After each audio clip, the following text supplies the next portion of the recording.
We all know the Titans, StarCraft, Age of Empires, Command and Conquer. These are the RTS games etched into gaming history, right next to our collective stress-induced eye-twitching. But beneath these big names there is a treasure trove of clever, strange and probably criminally overlooked strategy games waiting to be rediscovered. Today I'm going to shine a tactical spotlight on 20 underrated RTS titles, some retro, some new, and all absolutely worth your time. And welcome to LT Gaming. I'm Tom, and along with my brother Luke, we've been gaming obsessively for years. This list isn't cobbled together by an AI or scraped from trending tags, it's built from years of hands-on experience, some questionable tactics, and frankly a worrying number of late night gaming sessions. If one of your favourites doesn't show up, drop it in the comments below. We're always keen to expand the pile of games we gotta try, and of course do all that good stuff for YouTube, like, comment and subscribe. Alright, let's dive in. Battle Realms is what happens when someone looks at traditional RTS design and says, right, but what if your peasants train themselves into warriors and then also meditated under trees? Yes, instead of spamming units from a barracks, you're going to build peasants who then evolve into fighters by training in different buildings. If you want a dragon warrior, that will be a peasant, a dojo and a little bit of patience. The world is dynamic too. Forests will hide ambushes, wolves will attack stragglers, and your faction's alignment affects what mythic Zen masters you can summon. It's stylish, surprisingly deep and criminally overlooked, probably because it launched next to Warcraft 3 and got completely flatlined by it. But it has aged like a fine wine. If you've never played it or haven't touched it since the early 2000s, the Zen edition is your chance to jump back in and see what the quiet fuss is all about. KKND Xtreme is what you get if Command and Conquer spent too long in the sun and came back with a flamethrower and a grudge. It's got post-apocalyptic RTS chaos written all over it. Humans versus mutant, oil wars and giant scorpion stomping tanks like crisp packets. It was dismissed as a CNC clone at the launch, but if you look closer there are asymmetrical factions, proper terrain tactics and leveling units that actually get stronger mid-battle. Plus chaos mode, which is basically skirmish with the safety catch off. It's not pretty by today's standards, but it plays surprisingly tight and the sheer personality of it all is glorious. If you want a strategy game a bit more Mad Max and a bit less polite than normal, KKND Xtreme still delivers the goods. Nexus, the Jupiter incident, isn't your typical RTS. There's no base building, no resource farming, and definitely no Zerg rush on this one. Instead, you're commanding a handful of beautifully modelled capital ships in slow tactical space battles. It feels more like naval warfare than anything else. Every ship will have its own loadout, turrets, ships, bombers, cloaking, and fights are all about positioning, flanking and the clever use of subsystems. Think Homeworld, but not 3, but more intimate, more deliberate and frankly a bit more moodier. It's not for everyone. It is slow, methodical and punishing if you get a bit ahead of yourself, but when it clicks you feel like a sci-fi admiral in the middle of a prestige miniseries. Underrated? Absolutely. Just don't expect any unit spam in this one. Next up is Armies of Exigo, a fantasy RTS that was also dismissed as a Warcraft clone. It's very polished graphically and has a sneaky underground layer. You got 3 distinct armies, the Empire, the Beasts and the Fallen, fighting above and beneath the surface. What makes this one captivating is how battles can erupt from below with tunnels and drop-ins and can really catch you off guard. Units can also level up, gaining auras and buffs, so your swordsmen aren't just disposable fodder. It launched with solid visuals and production values and even snagged some awards along the way, but unfortunately got dismissed as a Warcraft clone and quietly faded away. If you want to revisit some retro crisp fantasy battles with some hidden depth underfoot, Armies of Exigo is a forgotten gem worth digging up. Darfall isn't your usual RTS, it's a hybrid of hero-led RPG, city builder and horde defense all rolled up into one. By day you're expanding your settlement, gathering wood, stone and iron, very typical stuff for an RTS. At night is when the fun happens, skeletons and demons pour in and you're right there, commanding defenses and casting spells. It's got that really satisfying rhythm of peaceful expansion followed by sheer panic, and when all systems are fairly straightforward, it is atmosphere and pacing that carries games. This one's a newer one, so it's not going to redefine the genre, but if you're looking for a modern title where you can build up a little kingdom and defend it with some fireballs and ballistae, Darfall will deliver exactly that. Starship Troopers Terran Command next, and Luke's very high on this game, and it's not your usual base builder. Think hard-hitting, infantry-focused tactical warfare. You land squads by dropship onto maps to capture key points for reinforcements, and then basically hold until more troops arrive. Terrain is everything. Hills, choke points, field of view. These can really decide whether your marines mow down the bugs or get rampaged. Units earn veterancy as well as they survive more missions, unlocking grenades, combat roles, tactics, which encourages you to keep them around rather than just use them as fodder for the bugs. It's not a perfect game, it does lack a bit of polish here and there, and the AI can be stubborn, but the slow, tense pacing that pervades this game makes it feel very earned when you complete your engagements. Definitely one to check out. Bit of a curveball for you guys next with Terminator Dark Fate Defiance. This is a gritty, squad-focused RTS that drops all the base building in favour of managing a handful of survivors in this post-Judgment Day hellscape. So think small, vulnerable squads, micromanaging ammo, fuel and supply between missions, and then praying that your veterans survive to the next firefight. It's very slow, deliberate and punishing, and you will feel every loss. One squad wipe and the resource pool shrinks for good.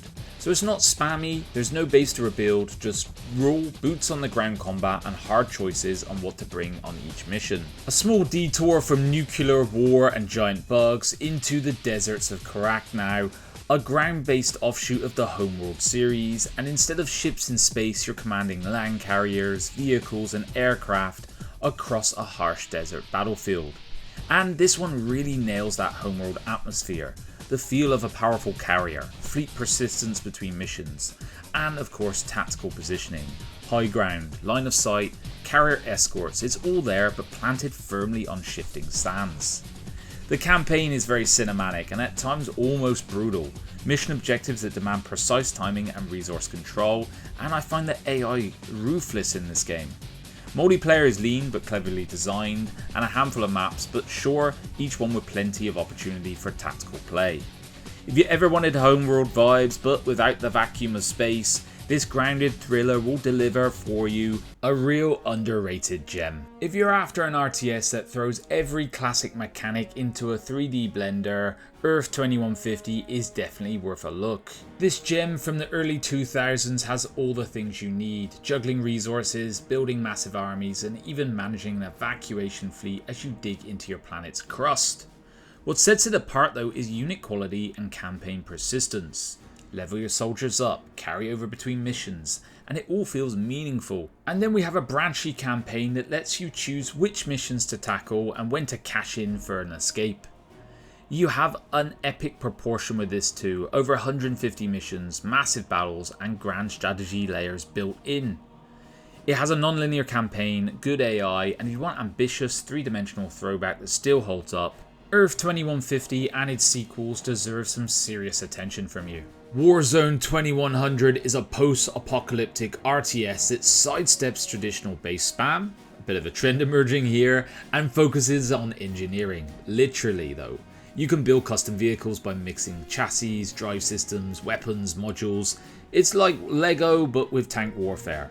It's one of the first fully 3D RTS games with camera rotation and zoom making terrain feel like a real factor. Hills, cover, line of sight, they were all tactically vital. With only a single steadily trickling resource and mission time limits, it forced you to push forward, so turtling was not an option. And now there is the open source rebirth. Bug-free, active community patches, silky smooth experience. It is of course clunky in places, but this game is pure tactical joy. If you've not revisited this gem, the time is now. Next up, a channel favourite for me, Tzar, The Burden of the Crown, a fantasy RTS from Bulgaria that punched well above its weight. You get the classic build, harvest, train rhythm, but layered in with tech trees that force strategic choices. War, magic, religion or trade. Each unlocks different elites, dragons, crusaders, djinn, and it gives you real tactical flavour. Units also level up as they fight, so a veteran swordsman actually matter later in the game, and there is enough depth here that you never really tire of the campaigns or skirmishes. and the AI is surprisingly clever, the system stays engaging. It's charmingly rough around the edges, sprite-based visuals, pathing issues, but that polished ambition still shines through. If you want some fantasy with some real choice and something a bit different, Tzar is a hidden classic begging to be rediscovered. Right, LT gamers, let's get some literal depth now with Submarine Titans. This one is entirely under the ocean in the year 2115, where humans and aliens called Silicons fight for seabed supremacy. Yep, sounds completely mental. You're micromanaging underwater bases, oxygen, resource flows. And depth isn't just a gimmick here, it really helps you dictate ambushes, choke points and line of sight. This one launched to mixed reviews and some called it slow and clunky, but I have found the strategic complexity pretty compelling. Building an ammo supply chain, capturing terrain and deploying from multiple levels, it really rewards patience. It's rough around the edges, some UI quirks here and there, bit dated graphics of course, but that under the radar ambition is exactly why I love it. If you fancy something different, more tactical and some atmosphere, Submarine Titans deserves a dive, and that is a fantastic pun. Time for one that's a bit of a thinker now, Kohan Immortal Sovereigns. This one flips the usual RTS script by ditching individual units for battalion-based squads that you don't spam. Instead of building base after base, you're managing immortal leaders, resources and strategic territories on a campaign scale map. Influence and territory control matter more than the micromanagement here. It feels like chess but with battalions. Your Kohan heroes lead from the front, but it's your logistical choices that determine if they actually even make it there. This one launched quietly and pretty much stayed that way I think. Probably because it didn't look so flashy, yet it delivers deep, punchy strategy through elegant economy and positioning. If you want some RTS that is a bit retro and rewards you for long-term planning over click speed, Kohan stands out as a really undiscovered gem. Before Warno, before Broken Arrow, before Regiments, we had World in Conflict, and this isn't your average RTS base builder. It's an RTS built around tense tactical combat. There's no resource grinding or unit production queues, just gritty 1989 Cold War scenarios where you drop troops, tanks, and of course a nuclear weapon here and there into hotspots. What grabs you on this one is the pure setup execution rhythm. Grab a hot zone, call in reinforcements, hold the line, terrain and cover are ruthless, one hill can tip the balance here. If you leave a flank left undefended, it's back to the command screen for you. It came with a strong cinematic vibe, tense mission pacing and a sense of scale. When you nuke an enemy convoy with tactical artillery, there's nothing quite like it. Have these Cold War style of games ever really topped World in Conflict? I don't know the answer to that fully, but it is still one of the most immersive and underrated strategy experiences out there. American Conquest, a grand strategy in an RTS shell maybe. You lead armies across 3 centuries of North American warfare, from the arrival of Columbus to the American Revolution. This one truly has a ridiculous amount of units. You can have up to 16,000 on the screen at once, and trust me, if you're managing towns, forts, cavalry and the artillery all together, this feels pretty epic. Think wood, stone, gold, food, and then training massive regiments. Infantry, cavalry, drummers, artillery, and morale is a factor here too. Your units can completely break under pressure unless rallied by your officers and banners. Combat is slow burning, but immensely satisfying. This game didn't grip everyone, it can feel a bit repetitive, and the campaigns aren't pushovers. Yet if you want something completely different, and something that passed a lot of people by, American Conquest is a hidden heavyweight. Back to the modern era now, with a space RTS that quietly made some waves, but not enough. Stellar Warfare. This is classic base building and resource control, in 3D space but with full ship customization. So you capture stations, launch asteroid miners, mix and match over 1 million fleet combinations from hundreds of ships, weapons and modules. The core is solid, you build your power plants, you skirmish with enemy fleets, and you loot blueprints to get new gear. It feels like Red Alert, but with some laser cannons in space. Sure, it is still an early access title, the UI can be a bit awkward and things get messy in 3D, and the campaign's a bit too short for me. But when your handcrafted battleship shadows an enemy carrier into range, and then you watch your volley tear it apart, that is the spectacle many gamers are looking for.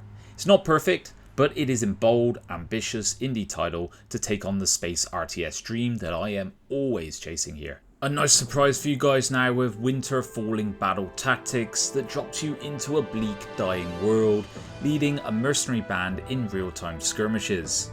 You have to scavenge supplies between battles, plan your troop movements on the world map, and watch the chaos unfold. It's real-time strategy, but an almost roguelike layer here with the survival and resource grit. Battles are tense, deliberate, pause when you need to, set a few orders, and see if your ambush or trench line holds up. This one is early access as well, and the UI is a little rough around the edges, the AI can wander a bit at times, but there is a very strong foundation here. A satisfying trade-off between combat campaign, there's also modding support, a level editor, all hinting at more to come for this title. So if you like real-time tactics and you lean into survival and strategic management, not just build and rush, Winter Falling is a quietly ambitious gem that's gone under the radar. Right, let's layer in a retro gem now. Seven Kingdoms 2 is part RTS, part grand strategy, part political thriller maybe. So you juggle everything, diplomacy, trade, espionage, war, across a living map filled with 12 human civilizations and 7 monster races.